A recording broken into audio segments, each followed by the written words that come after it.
O di ala kinsa ni Congressman Lord Dan Suan kay Cagayan de Oro man Mindanao man pero may pirma man. Do na may mga namirma sa Mindanao pero ni pasabot siya kani kani. Ako basahon na matod pa diyan ay.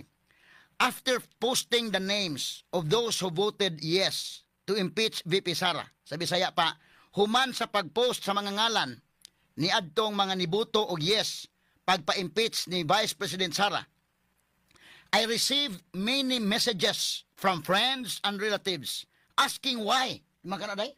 Nakadawat ko og daghang mga mensahe gikan sa mga kahigalaan o sa mga parinti nangutan ng ngano ni pirma man ka. To save time, I'm addressing it here. Anong pag-save ko no sa oras, ako nang i-address karon. Ato pa niya. I voted yes because it was the right thing to do. Mibutar ko og yes tungkol kay mao ka na ang saktong butang nga pagahimuon. Ato pa niya. VP Sara and her family must be held accountable for the wrongdoings. Ato pa niya. Congressman sa Mindanao ha, taga Cagayan de Oro ni. Matupas Binisaya pa mahigala si VP Sara kuno o ang iyang pamilya kinahanglan mahimong accountable sa ilang mga dili maong binuhatan. Ato pa niya. I admit, akong ang kunon, I once supported the Dutertes. Usa kahigayon na ni suporta ko sa mga Duterte. But Speaker Romualdez and President Bongbong Marcos opened my eyes. Mato pa niya. Apan si Speaker Romualdez o si Bongbong Marcos mo'y nakapaable sa iyang mga mata.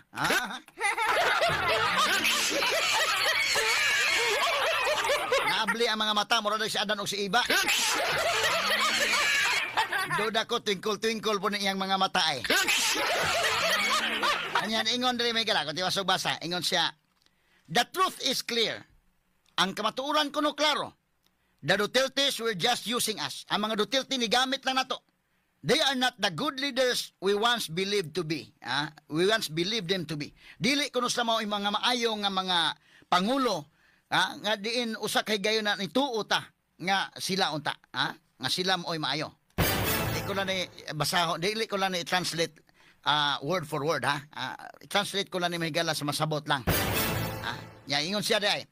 To my supporters, alang sa akong mga supporters, I know you stand with me. Nagtuo ko, nakibaw ko nga kamo nagbarog uban ka nako.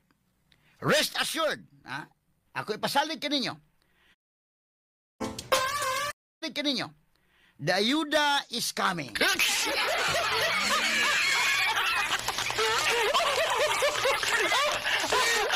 Rest assured, nga ang ayuda ko no nagpadong na. Matod pa niya. After we voted yes, human kami ni Buto og yes, Speaker Romualdez provided additional budget. Si Speaker Romualdez kuno ni hatag og dugang gahin. Mato pa niya. May ni si kay Franca po siya day.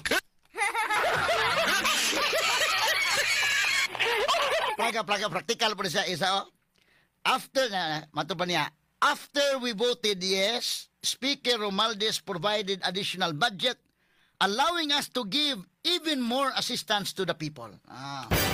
Sa Binisaya pa mahigala, human kami ni Buto og oo. Si Speaker Romualdez mihatag og dugang panggahin nga makahimo namo nga muhatag og labaw pa nga assistance ngadto sa katawhan. Mato pa niya. This is just the beginning. Sugod pa lang kini. Mato pa niya. Accountability and real service will continue. I stand by my decision. Honorable Lord Dan Suan, 1st District, Cagayan de Oro City. Prangka ni siya po. Sakto po niya dayo. Nga kada na ang at least na kon po siya. Why lipod-lipod sa ning iya mahigala. Ingon siya, the ayuda is coming. No? Human sila ni Buto og yes, gitagaan gyud sila additional budget. So, kining post ni John J. Gonzales, amatong post ni John J. Gonzales, be? Nabata itong, kuha na? Ay, bebe, atong ikuan ko na, be? Unsa na yung gingon? Nga A1 information, tinuod siguro gudalin, eh? Si John J. Gonzales mo, undersecretary man ka na to. A1 info, each congressman who signed the impeachment endorsement will receive the following. Ang kada usa ka congressman kunong ni pirma sa impeachment endorsement, makadawat ni ining musunod. 25 million allocation for kaap. 25 milyones nga gahin para sa AKAP. 25 million for AX. 25 milyones po di ay sa AX. 100 million infra care of DPWH for later release. Sa to pa kini paagi diri kuan sa to pa 100 150 ni tanan day umahon. Katong kini si ko man Junji Gonzales Undersecretary ni kanadto, no? Good morning ni mo na Junji Gonzales. Amo lang gi quote ning imong post ha nga sa to pa 150 day ang congressman madawat. Katong ni pirma. Ako lang nang gi-quote ning kang Junji Gonzales nga post mga kaigalaan kay Undersecretary man sa una. Unya A1 info kuno ni.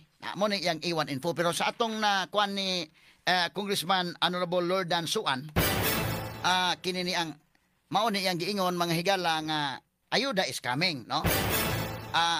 Gusto ta makakuha pagdugang confirmation gid ani. Pero si wa man po mention si Honorable Lord Dan Suan og pila pod yun, no? Asa niyang giingon lang ayuda is coming. Walay numero ang gihatag. Kini Junji Gonzales naghatag og numero. Sa Cebu ra ba may